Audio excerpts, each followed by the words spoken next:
अस्सलाम वालेकुम रहमतुल्लाहि वबरकातुहू। मैं मोहम्मद मंसूर चौधरी पिछले 6 महीने से रमनसपुरा स्लॉटर हाउस के टेंडर को लेकर कुरैश बरादरी में एक माहौल चल रहा था और बरादरी को जमात को लेने के लिए जमात वाले कोशिश कर रहे थे, जिसके चलते हमारी जमात के जिम्मेदारान एमआईएम के दफ्तर को पहुंचे, जहां पे असद साहब से नुमाइंदगी की गई और टेंडर में पार्टिसिपेट करने के लिए। और ये हम प्रोफेशन की बुनियाद पे ये हमारा स्लॉटर हाउस पे हक है बोल के हम एक कोशिश करें, जिसके चलते हमारे एमआईएम के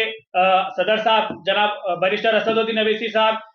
नुमाइंदगी करते हुए बल्दिया के डिपार्टमेंट में और कमिश्नर को नुमाइंदगी करते हुए कुरैश बरादरी पार्टिसिपेट करने के लिए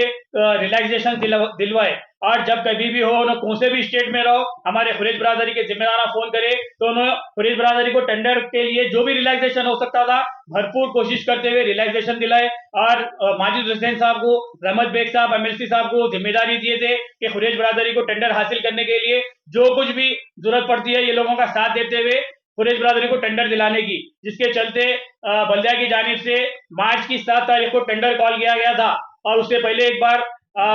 फरवरी में टेंडर कॉल किया गया था, जिसमें हमारे जमीयतुल कुरैश की सोसाइटी की जानिब से उसमें पार्टिसिपेट किया गया। और जो बल्दिया की जानिब से 90 लाख रुपए डालने का जो बातचीत हुई थी, उसके चलते और असद साहब की बात को रखते हुए 91,786 में जमात पार्टिसिपेट करी। जिसके चलते उसके बाद में एक पार्टिसिपेट आने की वजह से बल्दिया वाले जमात को टेंडर अलॉट नहीं करे। और उसके साथ साथ बल्दिया वाले यहाँ पे अपने इख्तियारात का नाजायज फायदा उठाते हुए कुछ हमारे टेंडर नोटिफिकेशन में कुछ छेड़छाड़ करे थे, जिसके चलते हमारे खालिद आजम कुरैशी साहब एक आरटीआई लिखे थे, जिसके चलते उसके बाद में बल्दिया वाले वो आरटीआई का हवाला देते हुए हम ये टेंडर अलॉट नहीं करते बोल के इस तरह अपनी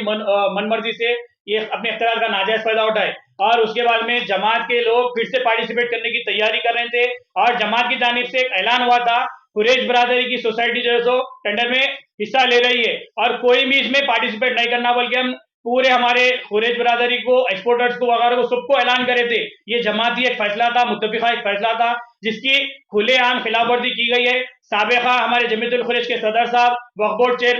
एक्स वक्फ बोर्ड चेयरमैन मोहम्मद सलीम साहब जमात की खिलाफ वर्जी करते हुए, जमात के फैसले को ताक पर रखते हुए उन्होंने पीछे के दरवाजे से आगे तमाम लोगों को रोनते हुए उन्होंने आगे पार्टिसिपेट करे। और 12 तारीख के दिन पार्टिसिपेट करने के बाद इन्होंने टेंडर हासिल कर लिए। और उसके बाद में कमिश्नर की जानिब से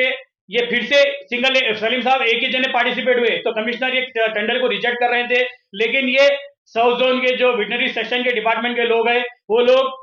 करप्शन की तहत बोल लीजिए या फिर इनकी मिली भगत बोल लीजिए, ये लोग सलीम साहब को टेंडर अलॉटमेंट का लेटर जारी कर चुके थे, जिसके बाद में कमिश्नर बल्दिया भी ये चीजों से करने से हासिल रही। और उसके साथ साथ मैं एक चीज ये भी याद दिलाना चाहता हूँ, 2008 में चंगीचल्ला स्लॉटर हाउस का टेंडर हुआ था। उससे पहले अलाना गुरु वो टेंडर छुड़ाया था और उसके बाद में फिर हमारे एमआईएम कायदीन के पास में हमारी जमीयतुल कुरैश पहुंची और 10,000 खानदाना बेघर होने का खदशा था, तो एमआईएम के यही लोग मरहूम सालार मिल्लत साहब और हमारे असद साहब, अकबर साहब, ये लोग हुकूमत से नुमाइंदगी करे और नुमाइंदगी करने के बाद में वो टेंडर कैंसिल हुआ अलाना का। उसके बाद में एक जब भी सोसाइटी डालने का बातचीत हुई थी, लेकिन उस वक्त भी 2008 में सोसाइटी के नाम पर सलीम साहब जब भी हमारी बरादरी को धोखा देते हुए वो टेंडर पार्टिसिपेट करके टेंडर हासिल कर लिए। और आज मौजूदा सदर अतीकुर रहमान उन्होंने भी उन्हीं के नक्शे कदम पे चलते हुए पूरी बरादरी के साथ खिलवाड़ कर रहे हैं और जमात का फैसला उन्होंने सदर रहते हुए जो ऐलान कर रहे थे वो फैसले पे नहीं रहते हुए सलीम साहब का साथ दे रहे हैं और इंडिविजुअल बिजनेसमैनों का साथ दे रहे हैं। इन्होंने पूरी बरादरी के साथ खिलवाड़ कर रहे हैं और साथ ही साथ जो मेहनत करे थे कुरैश बरादरी को टेंडर दिलाने की, वो लोगों की मेहनत को भी पूरी जाया कर दे अतीकुर रहमान साहब। और फिर जो सो एमआईएम के लोगों से मैं ताल्लुकात है बोल के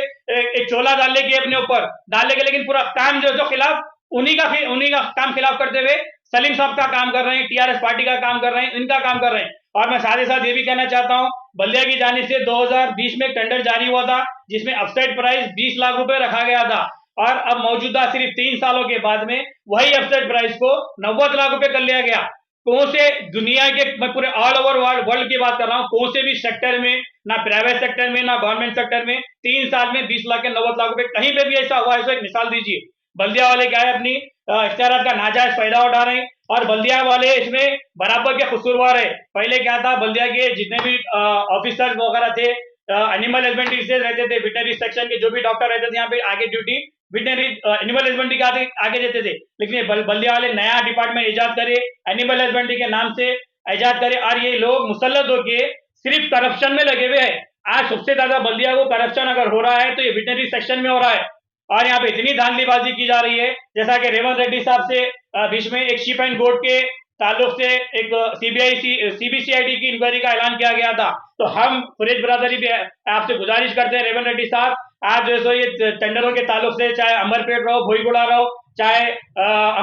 रमनसपुरा रहो, यहाँ पे भी बहुत ज्यादा करप्शन हो रहा है। यहाँ पे भी सीबीसीआईडी इंक्वायरी होना चाहिए, चंगीचल्ले पे भी सीबीसीआईडी इंक्वायरी होना चाहिए। साबेहा में अंबरपेट, भोईगुड़ा और रमनसपुरा जो भी कॉन्ट्रैक्टर लिए थे, आज करोड़ों रुपीस में वो लोग बल्दिया के बाकी है, और बल्दिया वालों के खिलाफ क्रिमिनल केस चल रहा, और बल्दिया वाले उसमें बराबर के मुलविस है। ये लोग पूरी मिली भगत करते हुए बल्दिया को लूट रहे हैं। और मेरा ये सवाल है बल्दिया वालों से कि ये जो स्लॉटर हाउसेज आए थे, ये खुरेज, इसका कॉस्ट क्या है, इसका मकसद क्या था? खुरेज बरादरी के लोगों को